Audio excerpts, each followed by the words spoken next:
गले पड़ी। तो इसलिए मैं समझता हूँ किसी आप नाते से भी देखिएगा तो आज शहराम सरवर साहब ने दोनों फरीकैन को सुनने के बाद फौरी रिहाई और मुखलसी का हुक्म दिया है। और सेक्शन 3 सब सेक्शन 10 में जो मेंटेनेंस ऑफ पब्लिक ऑर्डिनेंस है 1960 में, जो कानून भी एक मार्शल लॉ की देन है,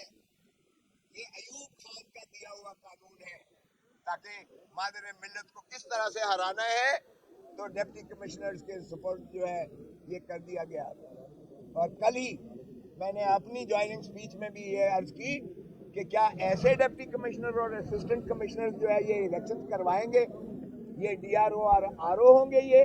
जिनके पास जिन्होंने खाली कागज पर लिख कर दिए हुए हैं, लिख कर हर थाने को दिए हुए हैं, जिसको चाहे ये पकड़ के तो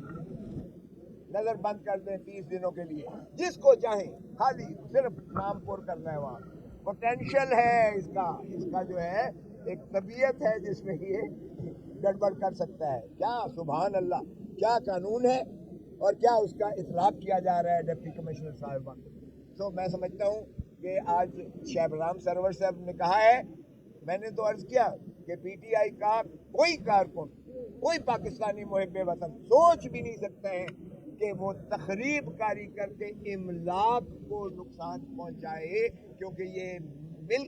मिल्क पाकिस्तान की जमहूर अवाम की मिल्कियत है और कोई अपनी मिल्कियत को नुकसान करने का तसव्वुर नहीं कर सकता है। हमने संवारना है धरती माँ को, हमने इस धरती माँ को बिगाड़ना नहीं है। तो हमारा पोटेंशियल हो ही नहीं सकता है कि हम तकरीब को इसी जगह से बैरिस्टर शेर अफजल मरवत साहब ने बार को खिताब किया था, जिसमें बैरिस्टर शेर अफजल मरवत साहब सुबह वहाँ 7 बजे इस्लामाबाद से रवाना होकर यहाँ 12-1 बजे पहुँचे और उन्होंने खिताब किया। यूं ही वो बाहर अदालत से जाते थे अदालत पे आलिया के प्रेमिसेस से, उन्हें गेट पर ही एक बहुत बड़ी तादाद में पुलिस ने आके, और कुछ लोग जो है वो बिना किसी यूनिफॉर्म के थे, वो उन पर झपट पड़े और उनको गिरफ्तारी के कश्मकश में 3 हमारे वकला जख्मी हुए और एक हमारी फीमेल लॉयर नाज बलोच साहिबा का गौन फट गया और उनका रोब्स यानी काला कोट भी वो भी तार हुआ। तो ऐसे में वकला सिर्फ ये चाहते थे कि जी आप बता दीजिएगा कि कौन सा वारंट आपके पास है और किस कानून के तहत आप गिरफ्तार कर रहे हैं, ताकि उसकी रोशनी में वकला अपना आइंदा उनकी जो है अदालत से नालिश कर सके। कतन ये मकसूद नहीं होता जब वकील आगे होता है और पूछता है, कोशिश करता है इस्तफसार की कि कोई मज़ाहमत हो, कतन ये वकील का कभी ये शेवा ही नहीं हुआ, वतीरा ही नहीं हुआ। लेकिन बदकिस्मती है यहाँ कि जो भी आके उठाता है, पकड़ता है, डिसअपेयर करता है, मिसिंग पर्सन करता है,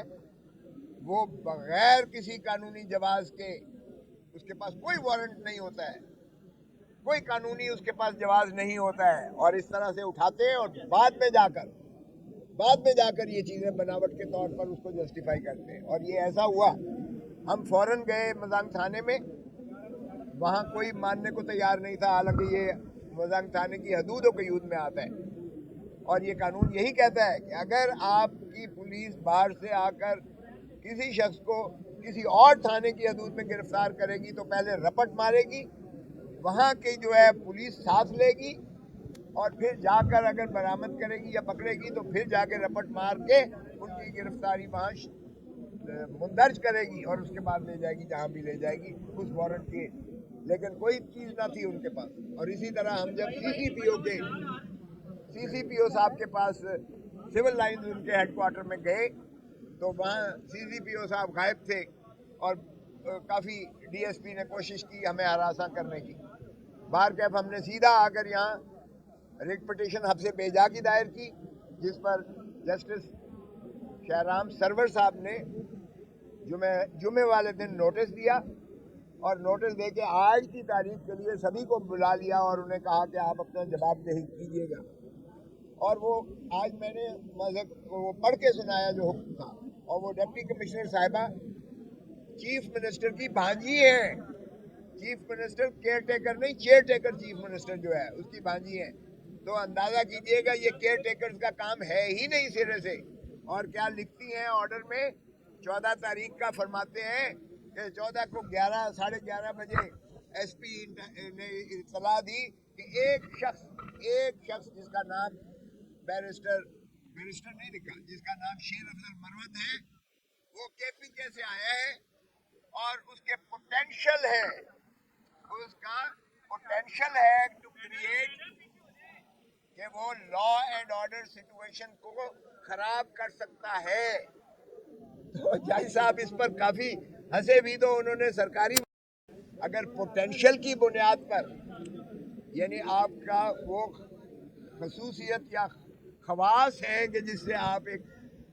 जो है कोई लाकानूनियत की कैफियत पैदा कर सकते हो, ये स्पेक्यूलेटिव आउटरीच की कोई गुंजाइश कानून में नहीं है। और मैंने अर्ज किया कि जनाब, अगर जुर्म के 3 स्टेजेस होते हैं, एक स्टेज होती है प्रेपरेशन,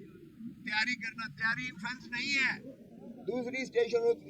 होती है अटेम्प्ट, जब कोई उसकी कोशिश करता है जाके, और तीसरी होती है उसका इर्तिकाब करना। तो इर्तिकाब और अटेम्प्ट तो ऑफेंस होते हैं, लेकिन ये किसी के दिमाग में अगर कुछ है भी तो वो कभी किसी दुनिया के ज़ाब्ते में वो उसका बुनियाद नहीं बनाई जा सकती है। और यहाँ बुनियादी हकूक जो है, बुनियादी हकूक, right of life, right of liberty, right of movement, ये जिसने भी ये मजमूम काविश की है, उसने 2 सूबों के दरमियान तसादम की कोशिश की है, उसने पश्तून और पंजाबी को लड़ाने की कोशिश की है, उसने दोनों वकीलों की बारों को लड़ाने की कोशिश की है। ये अगर फतूर किसी का है तो ये इशूइंग अथॉरिटी का है, केयर टेकर हुकूमत का है, कि वो एक फसाद चाहते हैं, एक फतूर है उनके दिमाग में। ये मरवत के दिमाग में कोई पोटेंशियल नहीं है, लेकिन यकीनन जिसने ऑर्डर किया है वो मुल्क का दुश्मन तो हो सकता है,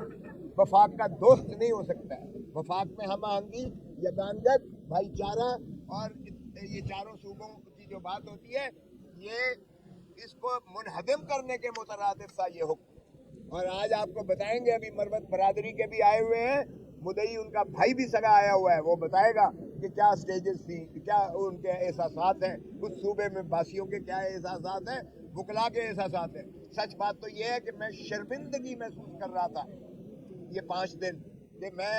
बार जो है लाहौर हाई कोर्ट बार, हमारी रवायात है,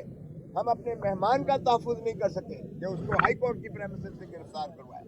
12 करोड़ पंजाब की धरती जो मशहूर है मेहमान नवाजी में, हम अपने मेहमान का 12 करोड़ अवाम जो है उसका तहफ़्फ़ुज़ नहीं कर सकते। और अदालत आलिया से भी मैं कहूँगा, आज खैर उन्होंने कर दिया, मैं आपको बताता हूँ, लेकिन अदालत आलिया की भी तज़हीक और तौहीन है कि एक शख्स सेंचुरी ऑफ जस्टिस में आता है, यानी एक अमन का गहवारा मुतसवर होता है अदालत आलिया, जहाँ लोग अपने ग्रीवेंसेस, अपनी तकालीफ का इजाला करने आते हैं, तकलीफ लेने नहीं आते।